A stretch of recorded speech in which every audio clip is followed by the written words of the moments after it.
Sapa sing wani karo Sang Hyang Jatimurti?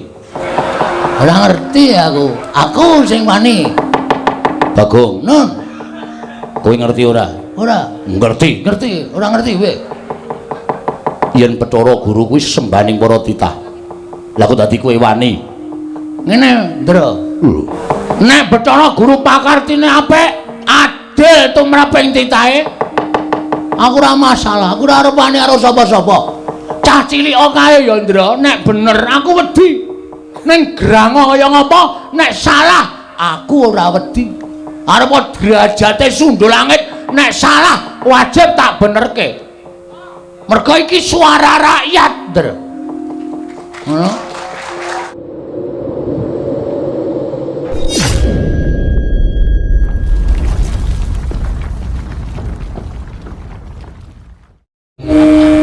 Wilujeng, Pak. Slamet tekaku, Bagong. Kula ngaturaken bekti kula katur nggih, Bapak. Tak tampa kowe ngabekti karo wong tuwa ora liwat pangestu ning wong tuwa tampanana. Kula pun dinggo jimat paripe dayanana ing kasantosan. Dipun sekecaken anggenipun lenggah, Bapak. Ora kurang kepenak. Nggonku mapan ana ing pendapamu iki lah kok pendopo kok saya apik. Pangestune, Pak, kula ragati. Iya. Pendopo kok separuh gendeng, separuh plastik. Membanggakan wong tuwa kuwi. Niki seni, Pak. Ampun diukur perkara elek apike ning niki merga saka kekuatan kula ming kaya ngoten. Iya. Sing baku keluargamu slamet. Pangestunipun wilujeng, Pak. Kamas gareng bekti kula. Waduh. Kaya ketiban daru aku terus dibasani karo Bagong. Pamujimu, Dik, slamet tekaku. Ana ing pendopo kene. Kula ngaturaken bekti Tak tampa pangestune wong tuwa tampanana ya, Gong. kula pun dinggo jimat paripe dayanana ing kasantosan. Kamas Petruk kula ngaturaken bekti kula kunjuk. Tak tampa cah bagus pangestune masmu tampanana. Kula pun dinggo jimat paripe dayanana ing kasantosan. Kejaba saka kowe iki aku arep takon, Gong. Takon apa, Mas? Sing ngrusak iringan iki mau sapa? Ngerusak sing pundi? Saka gending apik-apik kuwi rak karyaku to. Kowe nek arep ngubah-ubah karya iki izin karo aku. Ketoke kok nek jejer Panakawan kok gendinge alus niku kok ora wangun. Mula terus kula ganti dayoe teka. Aku jenenge kowe kuwi apa ora izin karo aku kuwi salah. Nggih kula sakniki izin. Wis telat. Wis muni kok lagi izin. Arangan madosi sampean niku angel e. Bagong, Dalem, Pak. aku ki kaget. Bareng aku tekan pendapamu kene lah kok kuwi sapa neng mburimu kuwi? Kok kaya kowe persis, Gong? Sapa, Gong? Bapak Pangling kali wayahe nggih. Putuku sing ngendi? Niki anak kula, Pak. Lho, sapa? Iwan.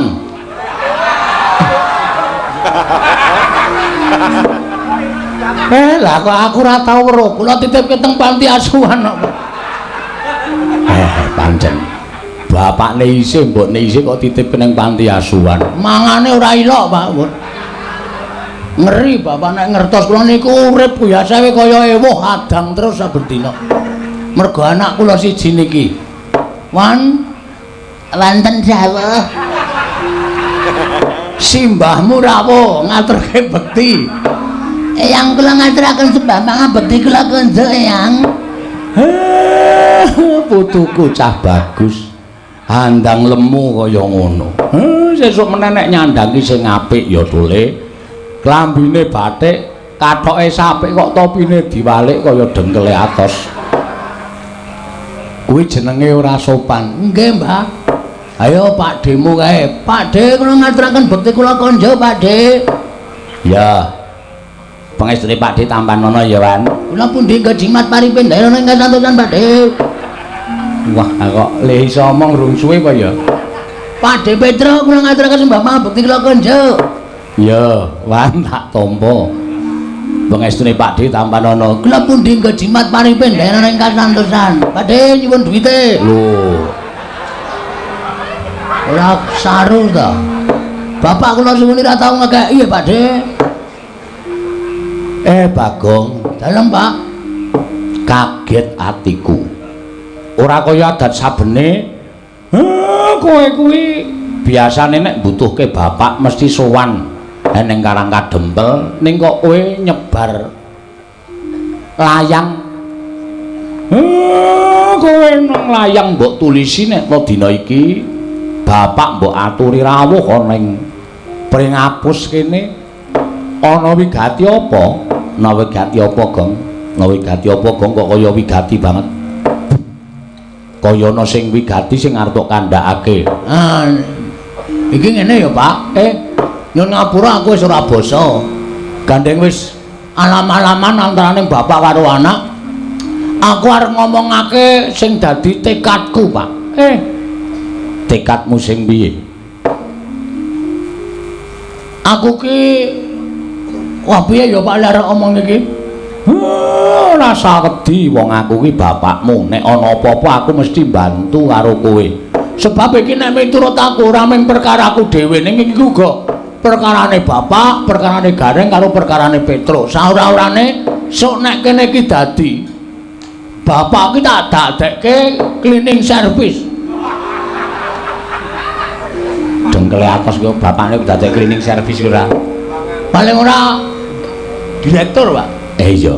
Lah ngopo to arep ngopo to? Susah aku, Pak. Susah siji mikir lakon. Loro lek arep ngomongke kepiye? Wis ora usah pikir ngoringo, Gong. Tok kandhake piye? Aku ki nyelengi wis suwe lho, Pak, wis 20 taun. Nganti entuk papan panggonan sing jembar kaya ngene iki mergo lekku adus keringet, sikil tak nggo sirah, sirah tak nggo sikil. Pamreku apa? Aku mung kepengin gawe ya kuwi wujude papan sing iso dienggo nyambut gawe para masyarakat. Papan sing dienggo nyambut gawe para masyarakat tegese kowe arep yasa apa to, Le? Apa ya jenenge nek basa Jawane iki? Babrik. Babrik iki aku wis tau rono, Truk. Heeh. Tegese piye? Kuwi lho pokoke dienggo nyambut gawe para wong-wong Karang Pradesan kene merga ngene, Pak. Aku duwe niat kaya ngene iki nggonku duwe rasa tresna karo sanak kadang tangga teparo, mitra kawruh lan sapiturute. Wis terus terang wae ya, Pak. Aku arep gawe papan dienggo nyambut gawe para wong-wong kuwi neng papan kene mbuh mengko dadine wujude apa kuwi urung terencana ning pikiranku. Iya. Apik kuwi apik. Mergo ngene, Pak. Tarewangi kaya ngene iki nggonku duwe rasa peduli karo kiwa tengenku karo sanak kadang mitra kawruhku. Aja mung padha meneng wae nyadong karo welasing Gusti, aja. Ning wong ki diwenangake budidaya. Wong sing tanpa pambudidaya kuwi nek mung marep ngenteni nugrahaning Gusti ambok taunana windanana ora bakal kelakon. Anane kanugrahan ki mergo menungsa budidaya sinartan donga nyuwun kanugrahaning sing gawe urip lumantar kabisane dhewe-dhewe. Ha yo bener. Nah, mula Kang Sangka kuwi papan sing jembar iki ora tak nggo gawe omahku sing magrong-magrong sing apik. Ora, Pak. Ning papan iki arep tak nggo gawe papan supaya para masyarakat kawula ku iso nyambut gawe nang kene, iso dadi sarana pangupaboganing para kawula, Pak. Apik kuwi apik, Bagong. Lah kok luhur temen gegayuhanmu. Nggih, Pak. Apik. Sesuk masyarakat kiwa tengenku ya didaftarke lho, Gong. Masyarakatku ya didaftarke lho, Gong. Kowe ora usah kuwatir, Tru. Ora usah kuwatir, Reng. Kabeh mengko bakal tak tampung, aja kuwatir. Mergo iki milike masyarakat bersama supaya iso golek pangupaboga. Gegayuhanku sing kaya ngono mau Bapak nayogyane menapa mboten, Pak? Sing jeneng wong tuwa nek weruh karo tumangkare anak sing duwe pikiran kaya ngono kuwi anane bapak ming manut, anane bapak ming seneng. Berarti bapak nyarujuki. Ya, aku sarujuk. Wah, matur nuwun, Pak. Andra. Bener kese, ora ngawur. Andra ingkang puspita rum.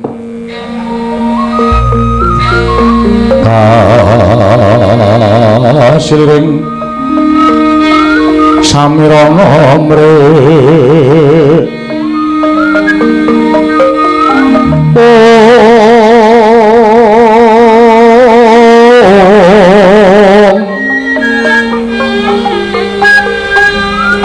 sekar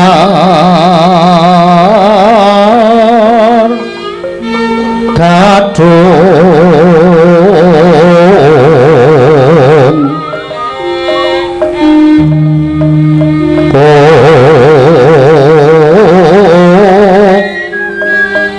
ngas kandanyo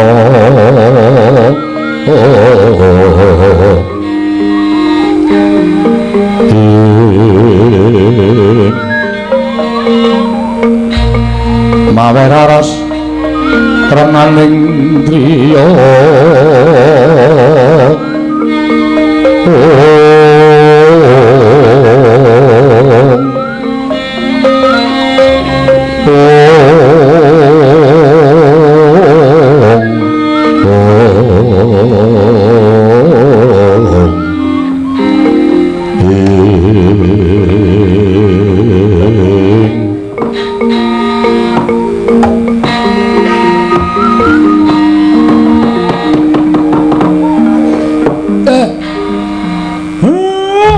kugek sadulita mel syukur dole lah ing atase ming sak kowe kok tumangkaring pamikirmu nganti kaya mengkono kowe ora mikir karo kahananmu dhewe ora mikir karo pribadimu dhewe ning kowe mikir marang sanak kadang kiwa tengenmu sing mapan ning padukuhan kene ya kono kuwi sing diarani wong sing tresna marang sak pepadane sing jeneng tresna kuwi aja nganggo ukuran bondo donya. Domeh kowe iso nyelengi dhuwit akeh, sapa-sapa mbok wenehi, sapa-sapa mbok wenehi. Ibarate aja mbok wenehi iwak, ning wenehi ana jala supaya ngupa ya iwak mau kanthi jala. Nggih, Pak. Bapak Nayogyani ya mung apa niatmu sing kaya mengkene mau wis mbok aturake marang pepundhen Pandhawa. Ternyatane kowe karo kuwi minangka dadi panakawaning Pandhawa, minangka dadi abdining Pandhawa. Nek izin pancen dereng, Pak. Ning segera menyusul. Iya. Pun wonten napa jenenge? Tandha-tandha ndara-ndara Pandhawa niku nek duwe anak buahe duwe gegayuhan sing apik, niku wis ora bakal digawe angel. Mesti gampang nggone nyuwun idhi parilaing para pepundhen Pandhawa. Iya syukur. Apa ana sing wis tok cululuki rembug bendaramu Pandhawa? Sampun. Sapa? Ndara Janaka. Kan Ndara Janaka sampun nayogyani menapa ing dadi karepe Bagong. Iya syukur. Lah terus aku tekan kene iki tok kon ngopo? Aku nek tok kon nyumbang dhuwit aku ora duwe lho. Aku nek tok jaluki dana Prabaya aku ora duwe. Wis jelas, Pak, wis ngerti. Aku wis ngerti kekuatane bapak kuwi sepira. Bondo donyamu kuwi sepira. Aku arep nyuwun bondo donyane bapak. Aku ya ora duwe lho, Gong. Nek tok jaluki bantuan perkara dana Prabaya aku ora duwe. Saya meneh kowe reng. Nang bathukmu wis ana tulisane melarat ngono. Dadi aku sing ora njaluk kowe. Wedhus iki ora. Malah nguneke kakangne melarat. Aku yo ora duwe apa luka. Anak Semar ora ana sing cukup. Dadi aku do tak aturi rawa mrene iki ora tak jaluki dana Prabaya, ora. Sing wigati donga pangestune Bapak Mas Gareng, Mas Petruk, rencanaku iki lancar nir ing Sambikala. Nek ming kuwi aku gelem menehi pangestu lan donga marang kowe. Ning kejaba saka kuwi kowe ya ndonga dhewe. Ketoke rasa, Pak. Kok ora mergane Aku ndonga bola-bali ora tau kabul, Pak. Ning nek sampean sing ndongake sampean piyai sepuh mesti percaya bakale kasembadan. Terus sabanjure Sing dadi masalah sing dadi perkara dek malam Jemuah Kliwon wingi aku ora turu. Iya, ora lek-lekan kowe. Brekae lelekane ngantuk. Terus Aku ki tetula ning ngarep pendopo ning lincak ngarep kuwi. Lah kok makler tanpa nganggo iso tak ampet mripatku sirku ya lek arep turu ki nek slingsir wengi. Jarene wong tuwa, wong melek ki bakal gedhe kanugrahane. Bener. Ning mau ora iso tak ampet maklek ilang sanalika. Jroning aku turu sedhela ki aku ngimpi, Pak. Kowe ngimpi apa? Aku ngimpi, Pak. Iso ngimpi apa? Jroning ngimpen kuwi aku ketemu karo sang ngakune jenenge Sang Manikmaya. Bapak tepung ora? Sik. Manikmaya kuwi Bathara Guru. Udu guru kuwi Manikmaya. Iya, kuwi Bathara Guru. Kuwi ora mulang nang ndi-ndi ya, Pak? Kuwi ki dewa kok guru saduk lho, Pak. Sik. Kok sik Bathara Guru ki jenenge akeh. Wo, ya Guru, ya Manikmaya, ya Jatimurti, ya Jagat Pratingkah, ya Catur Boja. weh, Wong siji kuwi, ora wong-wong kuwi dewa. jenenge pinang-pinang. Bathara Guru omong piye? Paring sasmita karo aku, Pak. Aku jroning pangimpen iki kaya ketemu karo Bathara Guru, aku salaman terus aku ngambung astaning Bathara Guru, aku terus segdeku mari kelu mirangake Bu Guru. Terus Bathara Guru paring dawuh karo aku. Bedhawe piye? Bagong, kowe nggonmu mbangun papan sing kinarya sarana para kawula iso nyambut gawe panguput, boga iso kecukupan, waton kudu nganggo disarati. Sarate apa? Sarate ya kuwi kudu ana ora ketang sithik wujude kayu Dewandaru karo kayu Jayandaru. Gragap aku tangi, Pak. Bingung. Nguyuh sik. Oh iya. Bar nguyuh Lagi bingung. Bingung aku piye iki supaya iso entuk kayu Dewandaru karo Jayandaru. Lah, gandeng aku ora ngerti, tak takokke ning tukang kayu endi-endi sing jeneng kayu ngono ora ana. Anane jati. Sengon saiki sing usum. Mula aku terus ngaturi rawuhe bapak. Ingkang wigati bapak iki gandeng wis sepuh, wis wareg ndahar gempalaning jagat legiasi ning kahanan. Tur bapak ki jarene lho miturut omongane wong ki dewa, mbok nyata mbok ora. Aku tak nyuwun prisa, Pak. Kayu Dewandaru Jayandaru kuwi jane neng ngendi nek isih wujud wit tak tegore, tak nggone syarat. Ning nek wis wujud kayu le dodol sapa tukune, Pak? Piye? Kok sik aku tak mikir. Nek miturut sak ngertiku lho. Miturut sak ngertiku Dewandaru Jayandaru kuwi papane ora ning jagat. Waduh. Nanti iki Papane ning Kayangan. Kayangan Suralaya. berarti ndak tak liwat jalan tol. Lho. Suralaya. Saka kene cerak lho, Pak. Suralaya. Wah, tak kira nek Surabaya Pancen caidan Suralaya. Suralaya iki nggone sapa? Suralaya iki nggone Bathara Guru. Sekolahan. Udu. Lah kok ana gurune? Wah, caidan. Aku nganti jagongan rasane ra betah aku. Suralaya ki papan pelenggane Bathara Guru. Ana Guru kuwi lenggane ning Suralaya. Umar Bakri. Udu. Jelaske, Pak. Ayo nang ngapura aku ki nuwun sewu karang wong ora ngedong e. Nah, Suralaya ki papaning para dewa. Walah, sampean ngendika ngene malah dong mau-mau. omahe dewa ngono to? Omahe dewa. Lah, sing mapan ning kono kuwi jenenge Bathara Guru kuwi dewaning para dewa. Nek arep nyuwun pewujudan ning mapan ana ing kayangan iki kudu dipalilaing Bathara Guru. Lah nek kowe arep njaluk Dewa Ndaru karo Jaya Ndaru mau, kowe nyuwun dipalilah karo Bathara Guru. Wo. Carane munggah ning kayangan munggah liwat Andorante. Weh. Andorante ngendi gone? Ah, kuwi papane ana ning sak caketing Gunung Himalaya. Himalaya?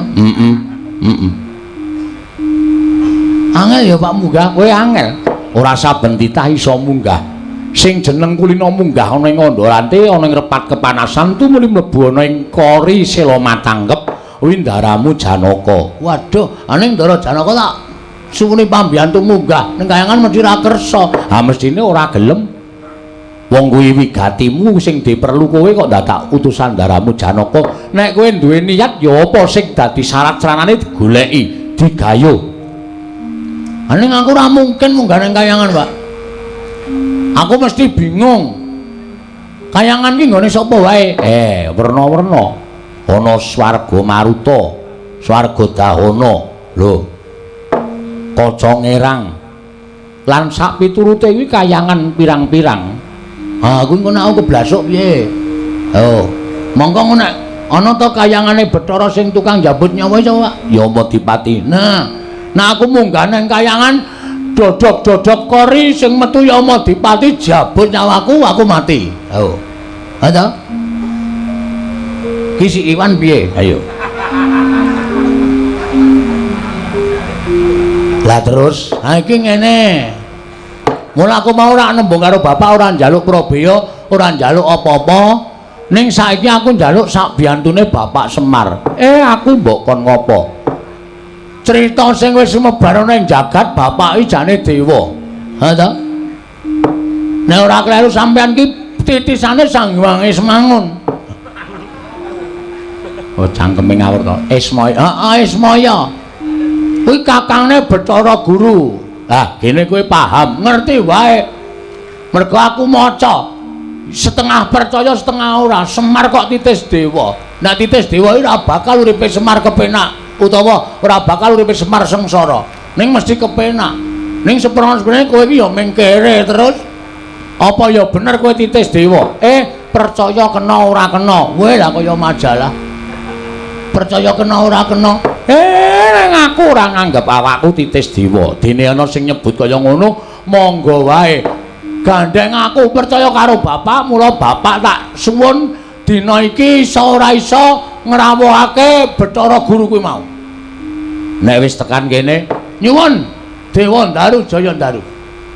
Nek Bathara Guru ora entuk, sampean kakangne kok adine ora ngeneke Jaya Ndaru Dewa Ndaru.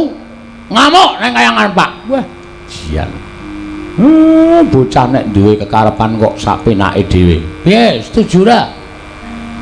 Nek pancen Bathara Guru pun njaluk tumbal, sing ditumbalke kowe ya neng hus. Antil mencelat ora. Ana menungso kakange arep ditumbalke. Ngono lho. Wis, Pak. Please. Bagong omongane jan. Ayo karang samploke sawung ro Iwan iki aku. Omong aku dadi rada modern.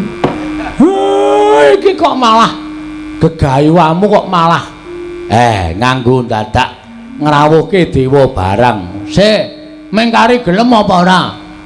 Nek bapak ora kersa, ya wis ora masalah, aku ora meksa. Nek nganti aku wani karo bapak ki kaya ngapa dosa sing tak sandang wong aku ki anak kok wani meksa karo wong tuwa. Ha ta? Ning bapak tak anggap ora tresna karo aku. Gegayuhanku sing wis menteng-menteng kaya ngene iki mandeg ming perkara sampean. Wis. Dadi nek sampean ora ngrawuhke Bathara Guru ning pedukuhan kene iki wiwit dina iki coret akte kelahiran. Aku mau dadi anake Semar. Aktemu semprene rong dadi. Ora tok urus kok cenan. Men aku ora entuk warisan to. Pancen setan ran. Nek bapak setuju sago Bathara Guru rawuh tekan kene, aku matur nuwun. Nek bapak engko ora gelem nembung, aku sing nembung, ora usah kuwatir. Aku sing nembung langsung karo Bathara Guru. Nek Bathara Guru maringake matur nuwun, nek ora bapak sing ngamuk. Lho. Piye to iki kok mulet iki? Sing nembung kono kok sing ngamuk aku. Aku nek kon ngamuk aneh Pak, emoh. Aku wegah nek kon ngamuk, mula bapak sing kudu ngamuk.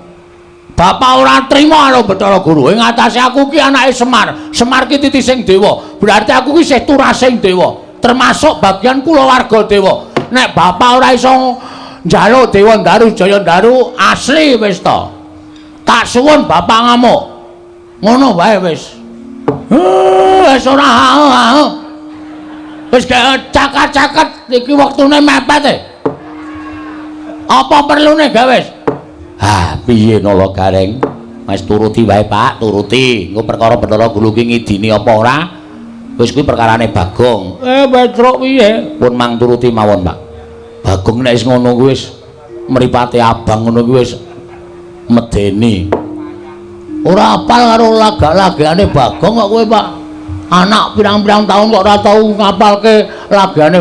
Mataku abang. Cangkemku le omong cerewet ngene iki. Iki nek ora didepi sego ora mari aku, Pak. Ha ngandel ora ameng ngelih ta ora. Ya wis piye? Aku sing arep nyeluk Bathara Guru. Nyeluk ya apa? Semar kata-katane nyeluk. Aku sing arep ngrawuhake Bathara Guru. Wah, matur nuwun, Pak. Wah, pancen bapakku tenan kowe. Engko nek kira-kira Bathara Guru tekan kene disuwuni ngampil Dewa Daru Jaya Daru ora ngeparengake bapak nesu ya. Ya engko aku tak nesu. Ning aku ki nek ora dilarani ora iso nesu. Engko agajul. Wis rasa kuwatir engko langsung tak gajul saka mburi bapak men nesu. Ya wis engko ndak kowe cerewet bae. Ora rampung-rampung perkarane coba. Aku tak matek aji pameling. Piye maksude ngundang Bathara Guru? Nggih. Ora dorame lho, Reng. Truk. Bapak arep matek aji pameling. Ya, mengke Bathara Guru bek rawuh, bek lega pikirmu. Bathara Guru ya ken rawuh lega pira. Heeh. Kowe kono dolan sik, Pan? Nggih, Pak. Bu, kok suarane kaya aku, Truk? Ayo mbok ya. Wis mulak-malik suarane. Engko gek kowe urun, Reng. Wah, antil dasmu modar ora. Kok aku ya curiga ngerti-ngerti kok suarane kaya kowe. Wah, jan tratapane. Gawe Pak. Iya, kowe meneng ora gambleh wae. Iki wis arep wiwit semedi kok malah ngomong wae. Ya wis gak semedi, Men.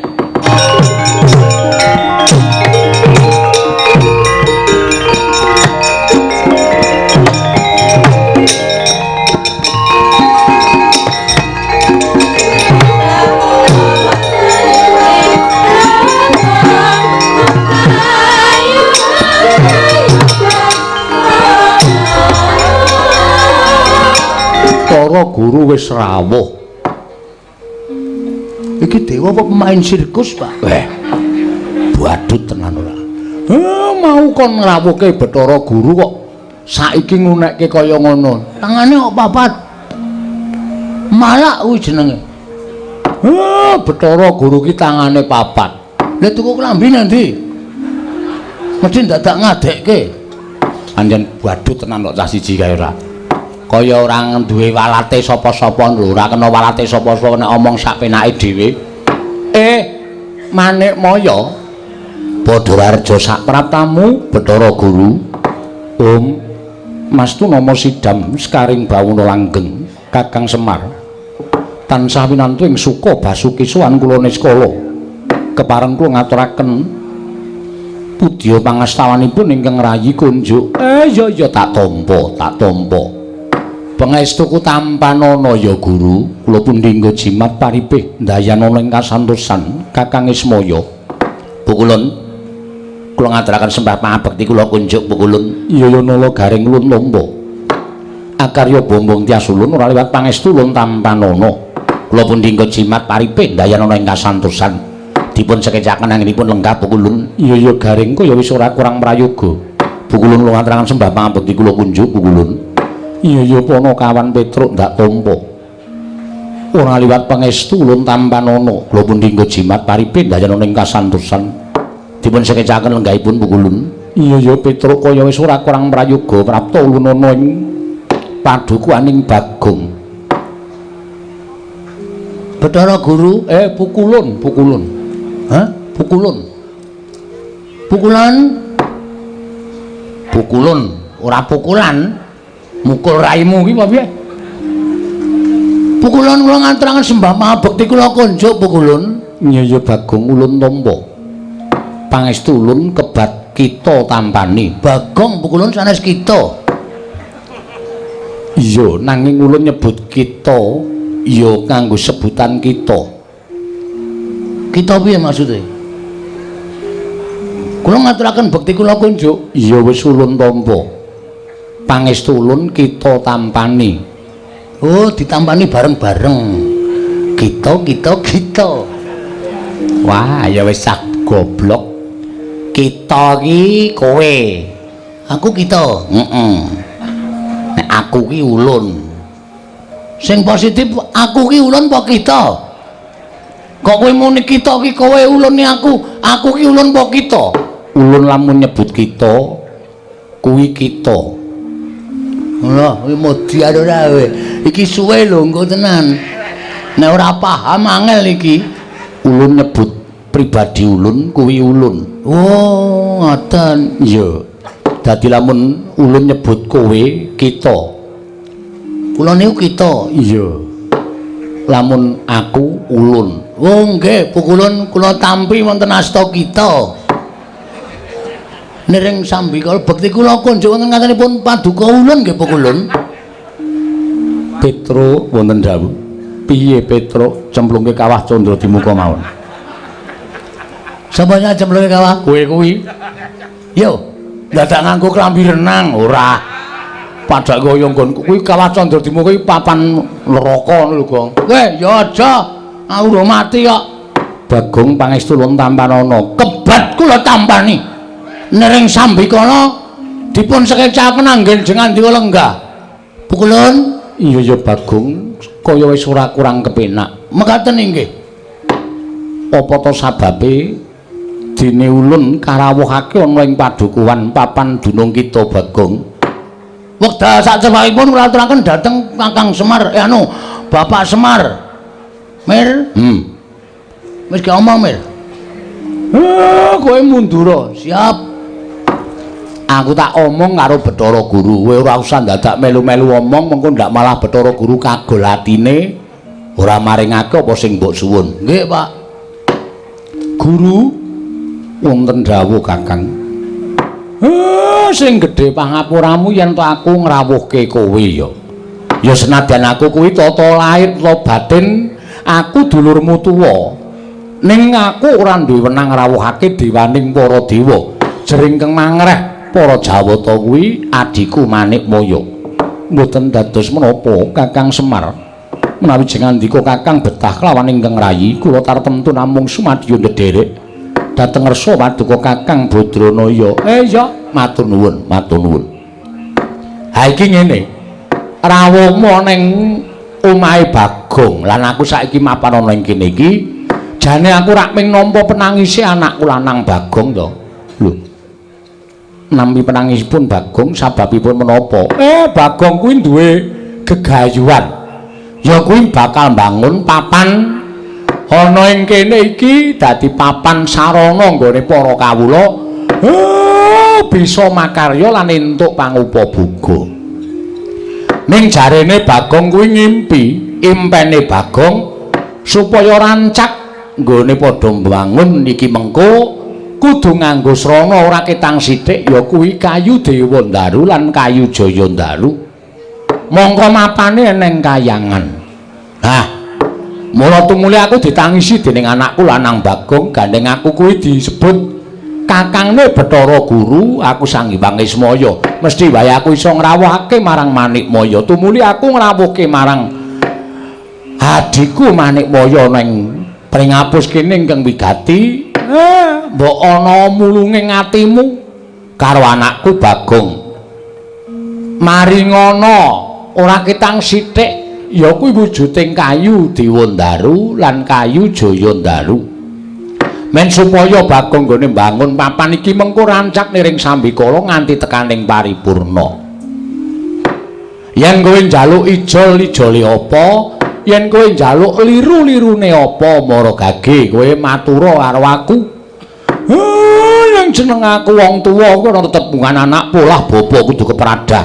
Nek anakku wis polah, bapakne ora pradah, ndak dikira aku muspra le anak-anak. Ing atase anakku nangis kok aku wong tuwa meneng bae. Ing atase anakku njaluk kok aku mung mangku tangan.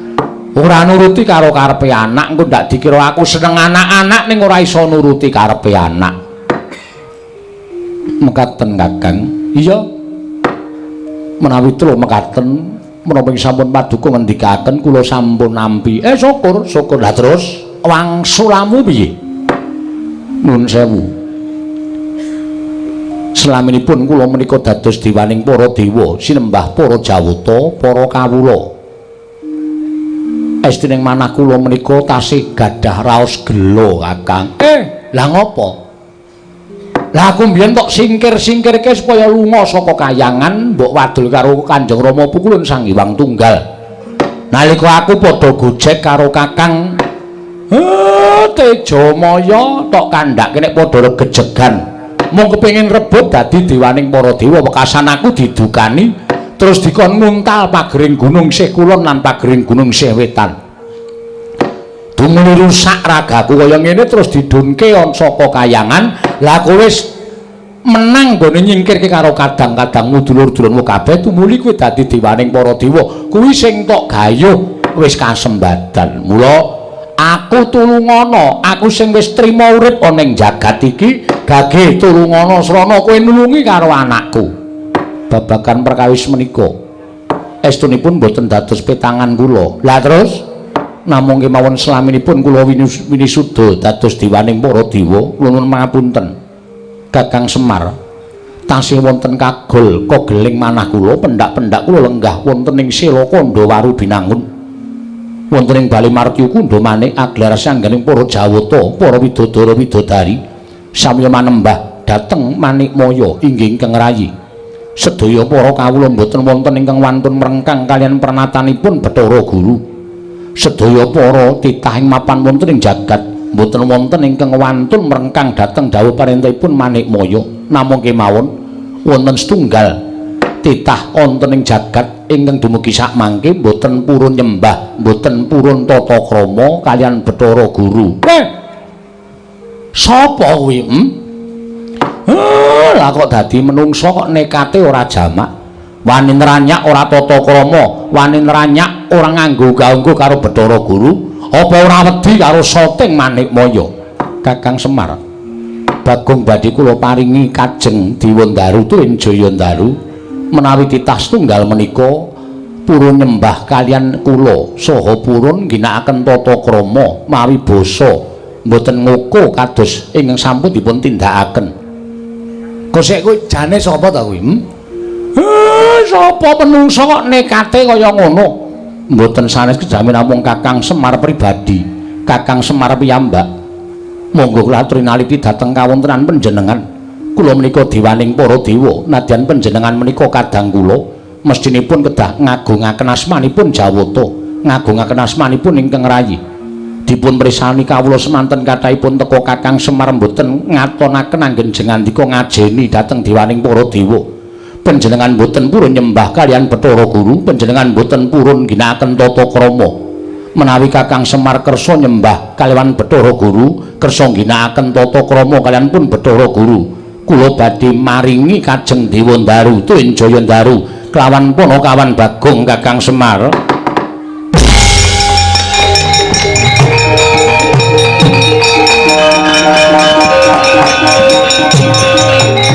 Rasa aja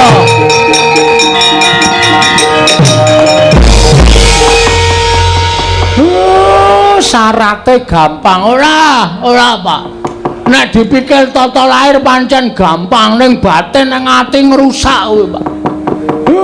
Kok iso ngono? Wis ora Pak. Aku mau nek panjangkaku kelakon aku ngorbanke derajate wong tuwa. Aku mau nek panjangkaku kasembadan ning aku kudu ngorbane karo harga dirine bapak. Aja wis ora nganggo kayu Dewa Ndaru, ora nganggo kayu Jaya Ndaru ora masalah. Ning bapak aja nyembah karo Bathara Guru, bapak aja basa. Bapake kakangne Bathara Guru. Bagong, kowe iki dewange wong tuwa kok malah nguna-unake karo bapak. Bapak sing goblok kok. Ngunake bapakne goblok. Aku ngene iki ngabui karo kowe. Aku ora butuh tok labui. Nek bapak kudu ngasorake derajate bapak. Nek ngono nggonmu mbangun papan iki mengko ora kelakon. Kelakon. Aja kuwatir. Carane piye? Wis rasa nembung Bathara Guru kok tak munggah nang kayangan tak colonge, Pak. Aku nek mengkon nyolong kowe sregep aja kok nyolong kayu. Wingi nggawa komputer loro ora konangan aku. Pancen kowe wong edan. Gong iki Bathara Guru lho, ora kaya ngono sak menake dhewe, Gong. Engko ndak malah papan dunungmu pring ngapus kene dilebur karo Bathara Guru cilaka. Dilebur kaya jenang. Kene iki nggone dilebur. Nuwun sewu Bathara Guru. Iya, Bagong kepiye? Kita arep ngopo? Kita arep matur karo ulun. Iya menah iki. Matur apa kita? Ngene. Ulun kudune ngerti. Semar iki kakang kita. Piye ya iki ya, Truk? Wis biasa wae to, iki omongnya biasa wae malah. Kita ulun kaya basa anu kae lho. Kalau kaya basa Banyumas kira beda. Ada, nek basa Banyumas ki nek kowe iki, nek aku ki Inyong. Nek kowe iki Rika. Ngene. Rika. Wah. Malah dienggo. Ngene mawon Pukulun. Nek Pukulun nyuwun syarat srana. Bebana bapak kudu nyembah, kudu ndodok, kudu tata krama karo sampean, aku sing ora entuk. Yen kita ora entuk, kita ora bakal entuk kayu Dewa Ndaru kalawan kayu Jaya Ndaru. Ora masalah. Ora entuk Dewa Ndaru, ora entuk Jaya Ndaru, ora apa-apa. Nek nganti sampean kelangan 3 wit, aja salahke Bagong. Apa kita wani negur kayu Dewa Ndaru lan Jaya Ndaru kang mapan ana ing kayangan. Lho, ngopo aku wedi? Milik perhutani tak tegara. Pemene meng milike dewa. Tak colong aku cah nekat Bagong wis to aku ndak dadi perkara. Iki nek ora dadake perkara ora tekan esuk, Mir. Cah kok ngayal ora jamak-jamak ora. Wis kowe santai wae, kowe meneng. Kita arep ngopo? Kula mboten sarujuk, kula mboten mathuk. Wani-wan, wonten dawuh. Siap-siap. Omong mbokmu. Aku arep perang karo dewa. Nggih, Pak, ngestaken dawuh. Nyun pamit, Pak. Lho, Tereng padha suaramu, Tereng. Mbah, ora caturan ora. Nek sampeyan ajeng njaluk bapak supaya tata krama aku sing ra entuk. Lho, yen ngono kita wani karo dewa. Apa kita ora wedi lawan para Jawata? Nuwun sewu. Kula niku dadi wong ora ana sing tak wedeni. Bagong ki landhesane siji, bener. Kula garis bawahi aku kuwi wong bener. Wis aja kok sampean wis kerubuten para dewa ora bakal aku wedi. Kita bakal ulun banjut. Kita bakal ulun banjut. Banjut iki wae, Pak. Banjut ki dipateni. Arep dipateni kok? Iya. Kita ulun banjut ulun cemplungake ana ing kawah Candra Dimuka. Ora masalah. Gong, kawah Candra Dimuka ki nggone para wong-wong jahat. Lho, aku kan wis pantes mangpan ning kono. Aku kan ya wong jahat. Ha ta? Mboten apa-apa, nek sampeyan iso mateni kula, ning carane sapi mang jagal sik pukulan. Lho. Mang jagal sik. Nek kula wis iso apa jagal arep bleh sakarmu, arep keleti sakarmu, arep tongseng sakarmu. Ning Bagong ki menungsa. Takmut sirahmu sisan. Ana wong lagi omongan tok ae. Engko nek njaluk lagu-lagu ki engko. Lane wis bengak-bengok ora. Sampenake dhewe. Nek sampeyan ajeng ngasorke derajate bapak kula ora trima. Bagong kita wani lan panjenengan nuwun. Sing tak wedeni apamu? Gong wah jan bocah iki wis. Iki nek dadi apa-apa piye? Reng ora usah cerewet iki Sardadi kok ndak ora gek metu-metu. Kowe iki aja omong wae. Nek ditinggal omong ora metu-metu. Mulai bocah iki. Mulai. Iki maksudnya Bathara Guru gen metu njaba, men nesu terus gelut, terus apa perlune, terus lakone diterusi kok ming ae. Tegese kita wani karo kadewatan. Sing kula wedeni namane. Pokoke Semar wong atuamu kudu basa, kudu nyembah kelawan ulun paringi syarat ingkang kok butuhake. Mboten. Nek kudu Semar basa karo sampean, Semar kudu nyembah karo sampean, kula ora entuk syarat ora apa-apa. Ning kok baline. Sampeyan ora menengke Dewa Daru Jaya Daru. Rawe lantas malang taputung. Kita wani karo panjenengan nuwun. Sing tak wedeni apamu? Ayo ning ndi papane wong neter kadidayat. Dikrubut para dewa cemplungan ing kawah candra dimuka. Siap ayo. Ora bakal aku wedi. Rupak wani jembar wani sane ayu.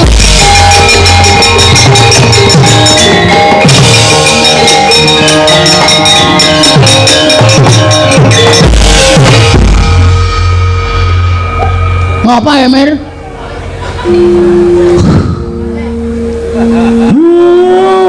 Mula penyakitku ki ra mari-mari. Ngrasake Bagong. Ha kok dadi kowe wani karo Bathara Guru ki sing ngakon sapa? Ora ana sing ngakon. Ha kok dadi wani? Aku ki wong nekat kok. Nek kowe nekat kowe ra entuk kayu Dewa Daru Jaya Daru. Ora entuk ora masalah. Ngopo? Lah mau jare entuk sasmitane Bathara Guru. Pancen iya. Lah bapakmu wis bantu karo kowe kok kowe malah tumindak dhewe karepmu piye? Ora piye-piye. Lah terus aku kon piye? Ambo. Piye to cah iki aku malah bingung to cah iki. Bathara Guru piye, Gong? Wis rasa do kuwatir, rasa do bingung, santai. Tak tandangane. Waduh. Dewa lho, Gong. Yo ngapa? Yo ngapa nek dewa? Dewa nek pakartine elek wajib diwaneni, Tru. Oh, nek cara aku ngono. Sapa wae sing lungguh ning apa jenenge papan sing dhuwur dhewe, nek pancen salah wajib diwaneni. Ora usah kuwatir, Pak. Wis mati tak wujudane. Ngono ya. Wis men, ngopo aku urip ya mung doyak-oyak mendring kok. Esuk 2000, sore 2000, boros ora jamak-jamak. Ayo kebangetan embere kok ya nyicil. Orang ya kebutuhan liyane, Tru. Ah iya. Ya wis sak karepmu nek pancen kaya ngono. Nek kowe pancen wani tandangana. Nala garing aja ngewangi Petruk, aja ngewangi ndak kelepetan dedusan. Wis ben tak nonton kaya ngapa jogete anakku Bagong. Ora mung cangkeme tok sing ngombo kuwar-kuwar. Ning kudu tekan tumandange ya kudu nyata. Oke, padake aku ki wong jireh. Padake aku wong kalahan. Wis, Semar rasane ngendi-endi? Kowe rasane ngendi-endi, Reng? Ya. Petruk rasane ngendi-endi? Ya. Aku tak mangkat medhoke Bathara Guru. Ngati-ati lho, Gong. Bathara Guru kancane pirang-pirang. Ora masalah. Kancaku wis ngenteni ning angkringan pirang-pirang.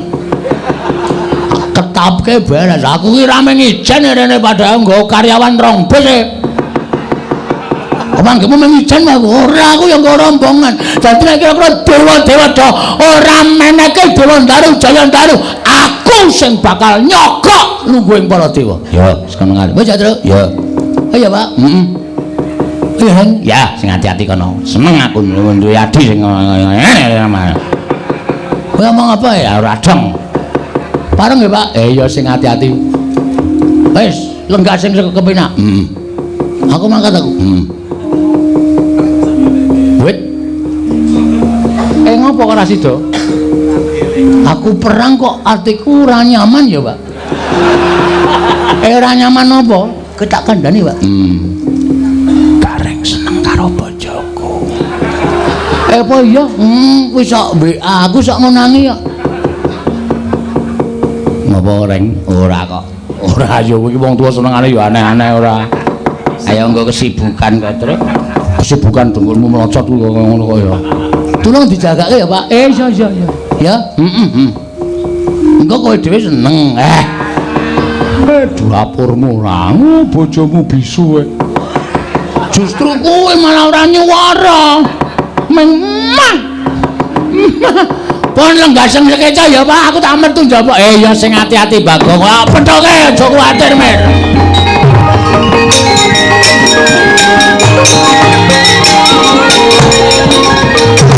Karane bapak kok kembeng-kembeng kaya wong arep muwun, arep nangis. Tak kira anakku sing pancen bego dhewe iki Bagong. Lah kok tadi le mikir karo kahanane para kawula kiwa tengene kok tenanan.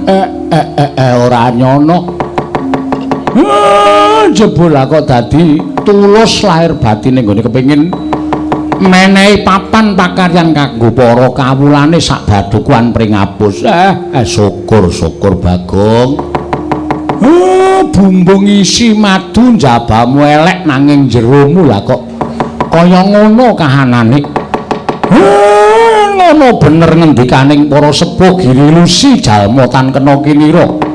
Nadan jabane agal growal-growal nanging batine lembut kaya ngono ora ana yen ora anakku Bagong. Bareng ndak sawang Bagong saya adoh medhun saka pendopo. Wis ora katon lakune kok atiku melang-melang kaya ninggal jejabang tepining dalumbang. Bapakmu kok kuwatir karo anakmu utawa anakku Bagong nolo gareng apa kowe ora ngiman karo adimu nolo Gusule.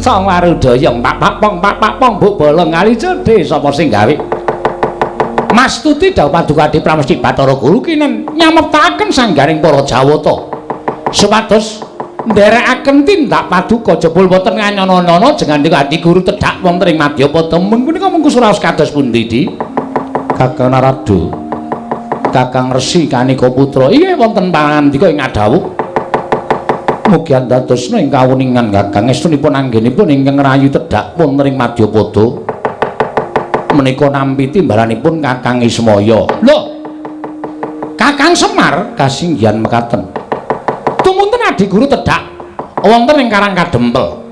Kakang Semar mboten mapan wonten ing Karang Kadempel nanging mapan wonten ing Padukuhan Pringapus papan pernahipun atmajanipun Kakang Semar inggih menika pun Bagong. Lah wonten menapa dene kok Kakang Semar nglawaken ndika Adi Pramesti Bathara Guru wonten ing padukuhanipun Bagong. Mugi andadosna ing kawuningan. Sakmangke Bagong betahaken inggih menika tontonaning kasuwargan wujud kayu Dewandaru lan Jayandaru Kakang Narada. Bagong mbutuhaken kayu Dewandaru lan Jayandaru kasinggihan mekaten. Lah wigatosipun aturipun Bagong piyambakipun badhe ambangun papan kinarya pangupa boganing para kawula ing mapan wonten ing sakiwa teng ing Padukuhan Pringapus.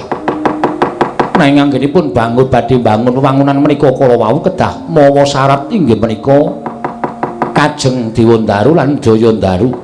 Tumunten Kakang Semar paring dawuh kalawan ingkang rayipun Bathara Guru nyuwun supados ulun maringaken Dewandaru lan Jayandaru tinampi dening atmajanipun Lurah Semar inggih menika pun Bagong. Wah, dalah. Lah menika lak gampil to, Di. Menika perkawis saking boten angel. Paduka menika kedange muti bilih Kakang Badrana ya nggih Kakang Semar menika kalebet kadang paduka piyambak. Tur tinemu werda saking Paduka Adi Pramesti Bathara Guru mila menawi atmajanipun Kakang Semar menika nyuwun supados sakmangke boten ketang sekedhik Paduka Adi Pramesti Bathara Guru maringaken Dewandaru lan Jayandaru menika kula kinten boten kawratan.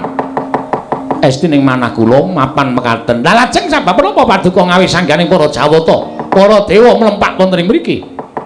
Krana sakmangke mugi andadosna ing kawuningan. Sareng Bagong matur ingkang kados mekaten tumunten kula matur lawan Kakang Ismaya. Pangandikanipun Adi Pramesti Bathara Guru kados pundi? Kakang Narada prisa piyambak. estunipun tasih kogel kagelan manahipun Manik Maya krana sasampunipun kula dados jawata dewaning para dewa mangreh triloka sangganing para titah mboten ngemungaken jalma menungsa nadyan jim setan pripayangan sedaya sami manembah kalawan ingkang rayipun Jatimurti klebet para jawata ugi manembah kalawan pun Manik Maya namung setunggal titah ingkang mboten purun manembah dhateng ingkang rayipun Manik Maya inggih menika pun Kakang Semar tumunten kula matur dhateng Kakang Ismaya kedah wonten syarat serananipun syaratipun menapa syaratipun mboten sanes kejawi namung titah setunggal menika kedah ngginakaken tata krama sarta nyembah kelawan ingkang rayipun Jatimurti mangke piye titah ingkang dipun ngajengaken Adi Prabu Bathara Guru menika sinten mboten sanes kejawi namung Kakang Semar piyambak Kakang Trata menika ya aeng-aeng lajeng menawi Kakang Semar kemawon mbok menawi sarana nglabuhi dhateng atmajanipun Bagong piyambakipun badhe purun nyembah tuwin nindakaken tata krama kaliyan pun Manik Maya nanging jebul ingkang boten trimah Bagongipun piyambakipun utawi Bagong boten nglilakaken menawi Kakang Semar manembah kalawan ingkang rayipun Jatimurti pun memper mergi Bagong menika sampun ngertos bilih Kakang Semar menika kadang dika werda tegesipun sepuh Kakang Badrana tinimbang Paduka Adi Prabu Bathara Guru mila mboten aneh tumrap kula raosipun Bagong menika mboten kedugi amargi tiyang sepuhipun inggih menika kedah nyembah dhateng Paduka Adi Prabu Bathara Guru mongko ingkang tinemu taruna tegesipun Paduka menika mboten kok ngaturaken utawi ngendikaken syarat srana ning panjenengan menika ngendhak dhateng derajatipun Kakang Semar menika mboten prayogi lho Di Kakang Semar menika kula warga Paduka piyambak Kakang Semar menika kadang Paduka werda mila menawi saking pamrigipun ingkang Raka ing Sidhi Pangodalutal Dewa Ndaru lan Jaya Ndaru menika kaparingna dhateng pun Bagong menika mangke mboten badhe wonten tetembungan kriwikan dadi grojokan geguyon dadi tangisan namung maringaken Dewa Ndaru lan Jaya Ndaru kemawon awratipun ngados menapa to wong nyatanipun tetukulan menika tuwuh wonten ing kayiwangan kathah sanget mila menawi Bagong menika nyuwun sekedhik kemawon tartemtu Paduka Adi Prabu Bathara Guru tentu maringaken dhateng pun Bagong sampun ngantos namung perkawis alit kados mekaten dipun dadosaken perkawis ingkang ageng Kakang Trata punapi malah srana menika dados pancatan anggen kula badhe ngendhak dhateng Kakang Semar Badranaya tenan to malah kedawa-dawa ora karu-karuan lah menapa Paduka Adi Prabu Bathara Guru wantun dhateng Kakang Semar menika dados pancatan menawi Kakang Semar badhe wantun kaliyan kula malah Dewa Ndaru lan Jaya Ndaru mboten badhe kula paringaken dhateng pun Bagong panjenengan prisa piyambak watak wantune anak-anake Semar menika panjenengan kedahipun sampun apal. Bagong ngantos nggadahi slogan kados mekaten menika tertentu nggadahi pemanggih sanes tegesipun kados pundi. Bagong menika wong gleleng, Bagong menika wong panjen wong nakal. Nek nganti Bagong terus gawa graji munggah teng kayangan wit-witan Dewa Ndaru Jaya Ndaru disenso kabeh pripun? Ada taya kowe. Wah, Bagong niku wong nekat.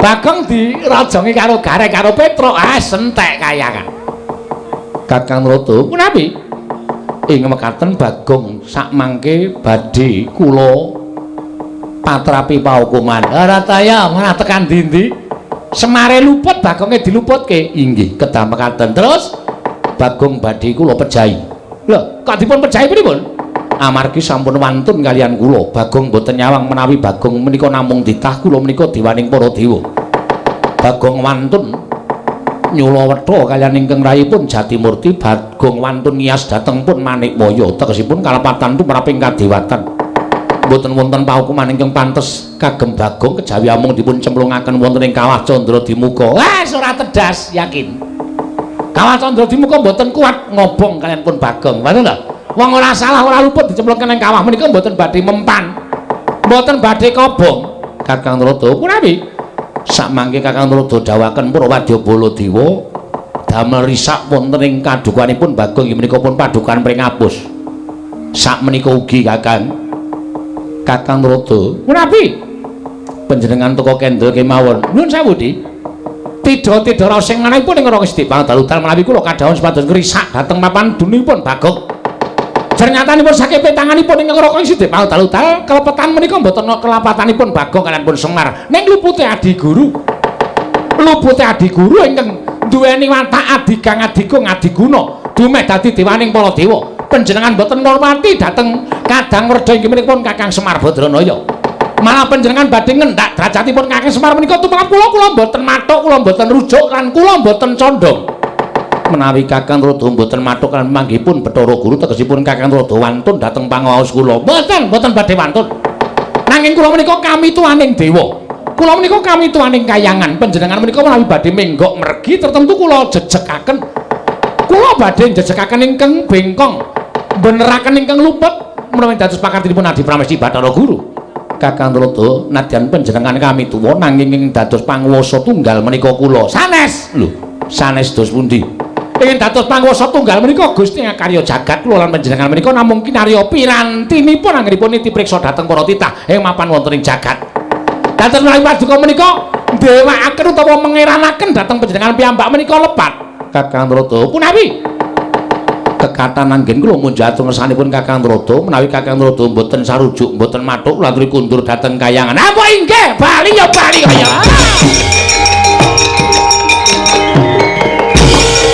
Indra wonten timbalan pukulun, Brahma wonten timbalan pukulun, Yama Dipati nggih wonten dawuh pukulun. Penyarian lan pathuk dina samengko aja wedi kangelan saka palilah ulun kita ulun keparengake gawe rusak ning padukan mring apus. Syukur bagi kita iso ngrangket Panakawan yen perlu Kakang Semar babar pisan bandaran astane kerincungan sikile. Bakal ulun boyong ning kayiwangan yen Kakang Semar ora keduga nyembah kawan Bathara Guru. Ulun ingkang bakal mentala kalan Kakang Badranaya prasta Paduka Rama Pukulun nyuwun pamit.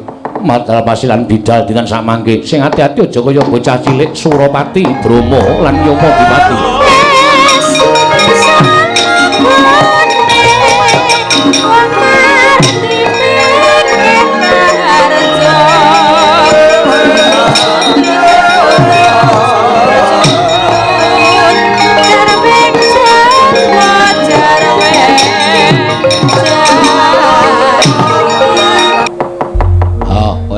Tanggung jawab.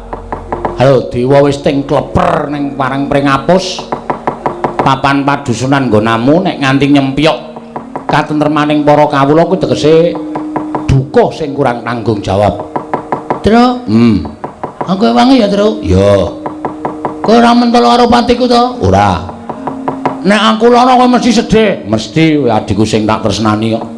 Nek nganti tekaning pati mesti kowe rekoso dadak mendem aku to? Aku wangi ya. Siap. Kowe rasane wangi ra apa-apa reng mergo kowe iki wonge cacat, ta. Wis mripate kira, tangane cekle, sikile becik, arep perang ya ora trampil, yakin. Kana kowe mundur kana. Ya ora, kowe ya adikku ya tak wangi. Rasah. Wong kowe iki nek mandeng ya ora medeni. Mandeng ki matamu malah gathuk dadi siji ireng-irenge. Rekoso wis to, wis rasah. Ya semen nek kakane arep wangi ora apa-apa, Gong. Wah, wis jan. Engko nek kowe nganti cilik lara gedhe tekaning pati, mesti kowe ora ikhlas. Ikhlas wae.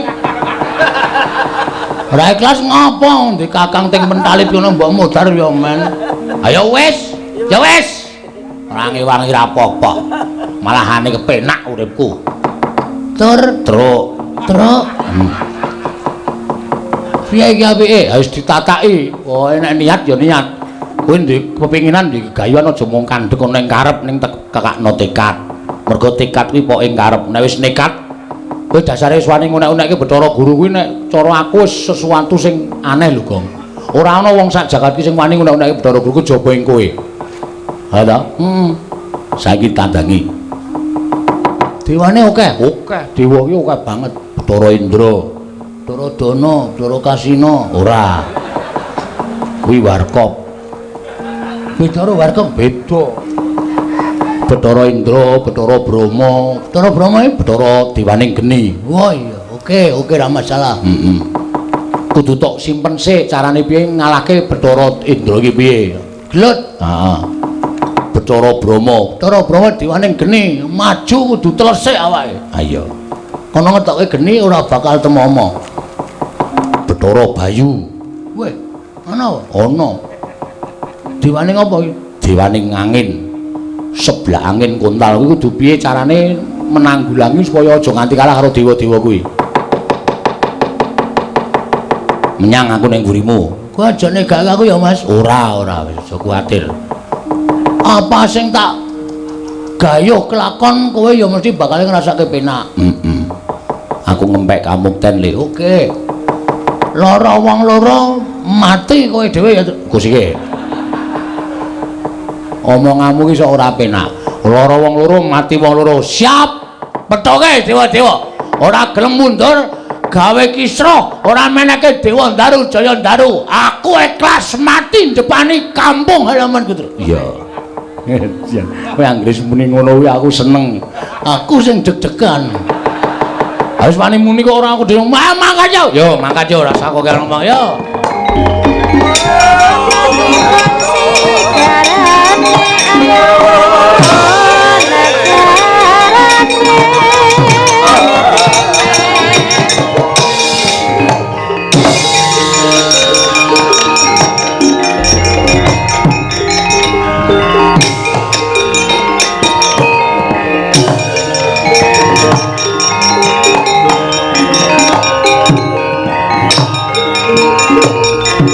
Sapa itu?